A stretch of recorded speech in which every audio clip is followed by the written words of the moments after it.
استاد سعید مراد، مثلا من صاحب کاری عادیم، نوکارم. من با زبان قزاقی درباره بیزنس سایت خود را دارم و حالا من به متخصصان کمک میکنم تا کتاب خود را نویسند. یعنی من با آنها میگردم، اینترویو میگیرم و دانش‌های آنها را در کتاب درج میکنم. همش از کتاب‌های من، از کتاب‌های شما سر شد. با زبان قزاقی ترجمه کتاب‌های کرده. شما بعد پایه‌های مستحکم دارند. در نتیجه ایده پیدا شد. ایده پیدا شد. دائم همین خیلی است. وقتی کاری میکنید ایده نو پیدا میشود. و من سوالی دارم. من در باز چنین مشکلی را میبینم که روزنامه‌نگاران خوب، منیجرهای خوب نمیرسند. برای آن که مردم با معاش میانه از ساعت 9 تا 6 کار کردن نمیخواهند.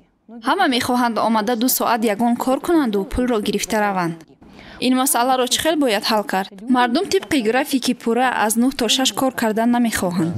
بله. من دائم با این مشکلی روبرو میشوم. از این رو من اکثر آدمان خودم را به کار شرطنامه‌ای جلب میکنم.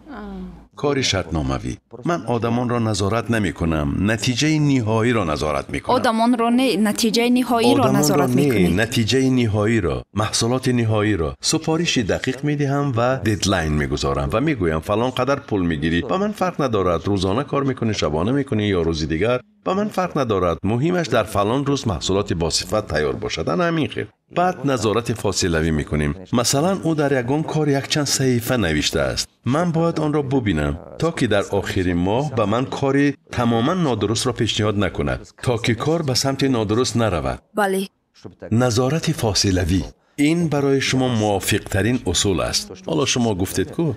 چون که همین طور شما از همه فعال و تواناترین کسان و آدمانی مسئولیت شناس را می‌یابید. من بعضا یک سفارش را به 3 کس می‌دهم و آنی را انتخاب می‌کنم که بهتر است. من همیشه 3 کس را به استاژیروفکا می‌گیرم. کسی زورتر است می‌ایستد. همیشه 3 کس را به استاژیروفکا می‌گیرم. بعد آنی را انتخاب می‌کنم که بهتر است. اصلاً چی را انتخاب می‌کنم؟ یکم، کسی را که قابلیت یا توانایی دارد یا قابلیتش عالی باشد، او پروفسیونال باشد و یا نیرو داشته باشد. میبینم که آیا رشد کرده میتواند. دوم، کسی را که زود به علاقه میبراید. برای من لازم است که کس دائم در وقتش به علاقه براید.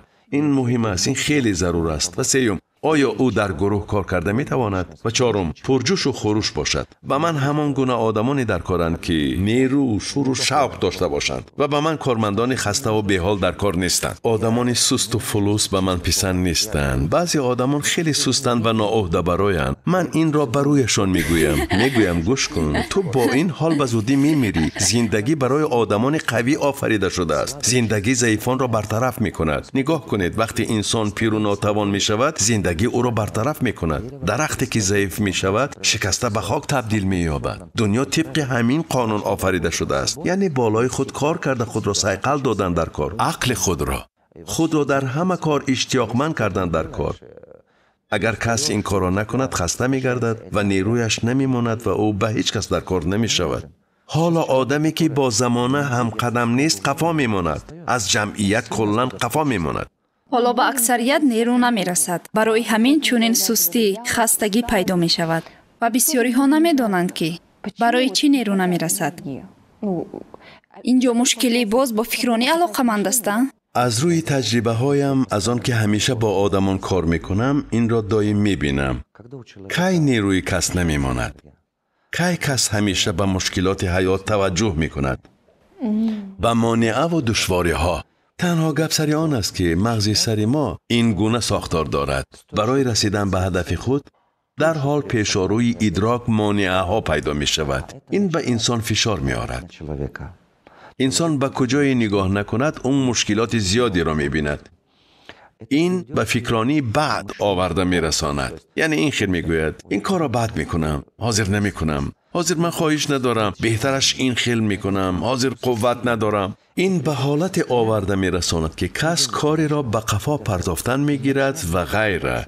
این کارها جمع شدن می گیرند و با گذشت وقت کارها چنان جمع می شوند که وقتی مغز سر کار می کند، ادراک محکم می شود. برای آسان فهمیدن کامپیوتر را مثال می آورم. اگر شما به کامپیوتر معلومات زیادی را وارد کنید، وقتی دیسکش کاملا پر شود، جریان کارش سست می شود. سست و بعداً شق می شود.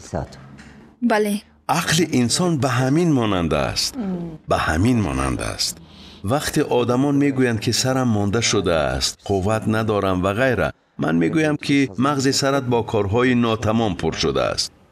در سرت جای خالی نمانده است. تو به کجای نگاه نکنی، دلخواه جنبه های حیات به نظرت وزنین و میان شکن می نمایند. به آن سو نگری مشکلات سلامتی، به این سو نگری مشکلات فرزندان، به این سو نگری مشکلات همسرت، مشکلات در کار، قرض، قواله و غیره و هاکذا. این کار پوره اجرا نشده است، آن کار پوره اجرا نشده است. از این رو تو خسته ای. ارگانیسم ما بطریه نیست تا به ذریعت مانی نگاه داری. ارگانیسم ما گنراتور است. انرژی را تولید می کند، حاصل می کند. اولین کاری که کردن در کار مشق 30 روزه می باشد.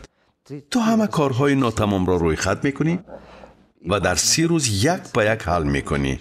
اگر دوام 30 روز همشان حل نشوند، دوام می دهی و تو باز این کار را دوام می دهی. اما باید کوشش کنی که مشکلات را یک به یک حل کنی. از آن کار سر کن که حالا زورت می رسد. از آن کار سر کن که به آسانی از عهده‌اش می بروی. زیرا دلخواه کار اجرا شده به کس الهام تازه می بخشد. و از همه عجیبش، دلخواه هدفی که انسان می رسد به او باوری و نیرو می بخشد. کس این کار را به جریان تبدیل می دهد. کس انرژی حاصل کردن می گیرد. من حالا درباره 3 درجه انرژی گپ می زنم و آنها خیلی مهمند. دلخواه هدفی که ما می رسیم به کس الهام می بخشد. باوریش را زیاد می سازد. نیروی ذهنیش افزون می شود. خواهش کاریش بیشتر می گردد. باز هم بیشتر و غیره. چون که کس نتیجه را می بیند. کس نتیجه را می بیند و این شوقمند می گرداند و غیره. از این رو نخست باید محض از همین سر کرد. حل کار ناتمام. دوم، حالت جسمانی انسان هم خیلی مهم است. حالت جسمانی انسان باید کاری را کرد که واقعا حلاوت سبک می بخشد. من بعضا با آدمان می گویم پیش از همه کس باید از خواب سیر شود. این کار خیلی مهم است. همه کار را یک زمان به سری خواب کن. زیرا در حال خستگی قرار قبول کنی، اکثرا به خطا راه میدی و یا نزدیک به خطا. موفقیت به چی وابسته است؟ به درستی قرار ما. اگر قرار ما درست باشد، به هدفمان نزدیک میشویم. اگر قرار خطا قبول کنیم، از هدفمان دور میشویم. بعداً 3 دستاوردهای خود را نویس. در زندگی به چیز نائل شدی. من آدمی را ندیدم که به یگان دستاورد نائل نشده باشد. به چیز نائل شدی، پس همش را نویس. باوری تو زیادتر میگردد. خودبهادهی همین طور خودبهادهیت بلندتر می شود. برو با ورزش مشغول شو. نمودش فرق ندارد. تنیس مغز سر را خوب خالی می کند، چون که دایم به توپچه اهمیت می دهی. و یا به تالار ورزشی رفته تا به حال مشق کن. چیزی را فکر نکن. رو همین کار را بکن. آنگاه بدنت نیرو حاصل می کند. باوریت می افزاید. به قوت می شوی. و یا اقلا رو در کوهساران راه گرد. رو در کوهساران سیر کن. تنها قدم زن. آب بازی در بسین خوب است تا باوری می افزاید و غیره. من شناوری را در نظر دارم. 4 عبادت کمک می کند. عبادت خوب یاری می کند. آن امید می بخشد. می بینید هر یک کدامش. من نیروی ذهنی، جسمانی و روحانی را گفتم. عبادت عقل را تازه می کند و امید تازه می بخشد. وقتی تو عبادت می کنی تو نیستی، بلکه با آفریدگار در رابطه ای. آفریدگار نیروی بی انتها دارد. اما هنگام عبادت باید 3 خصوصیت را رعایت نمود. 1. با تمام فهمیش و باوری کس باید طور عبادت کند که این نیایش شنیده خواهد شد. و 2. خواهش او اجرا خواهد شد. کس باید باور کند. 3. کس باید طور عبادت کند که گویا تمام آیندهش به همین وابسته است. این بسیار کمک می کند. مشق نوبتی این است که سبب زندگیت را باید نویسی. مضمون زندگیت چیست؟ تو بعد از سر خود چی ماندن می‌خواهی و یا برای تو چی مهم است؟ ارزش‌هایت چیست؟ عائله، فرزندان و غیره. من همین کارها را می‌کنم چون که من کار زیاد دارم. کارهای بسیاری را باید به انجام رسانم و گروه کاریم زود به من می‌گویند ما از قابلیت کاری شما در حیرتیم. من می‌گویم نه، ریتم حیات به کس انرژی و نیرو می‌بخشد. زندگی او و آنچه که در سر دارد. با کجا حرکت میکنی؟ همین به کس قوت میبخشد. هدف را معین کن و به پیش. خیر چی؟ هر بار که به چنین مانعه ها دچار میشوم، من درباره هدف فکر میکنم. آن مانعه یا مشکلی ناچیز است در قیاس آن هدفی که بعد از سر خود گذاشتن میخواهم. برای همین از نو خود را به دست گرفته به پیش میروی، زیرا میفهمی که به قفا رفتن کمک نمیکند. تسلیم شدن تماما فایده ندارد. دوامی چندین سال کارهای زیاد کردی و آن همه را محو کردن نمیخواهی. برای همین یگانه راه به پیش رفتن است. تمام. درباره نیرو مثلا ترس баъзан ба кас нерӯ мебахшад, аммо ҳамчунон қуввати касро мегирад. Дар робита ба охирин ҳодиса, ин ҳама низ ба иқтисоди Қазоқистон таъсир расонд. Одамон аз фардо метарсанд. Ҳама каса шакарро захира мекунанд. Захира карданд. Шакар? Бале, дар баъзе шаҳрҳо ҳамин гуна корҳо шуданд.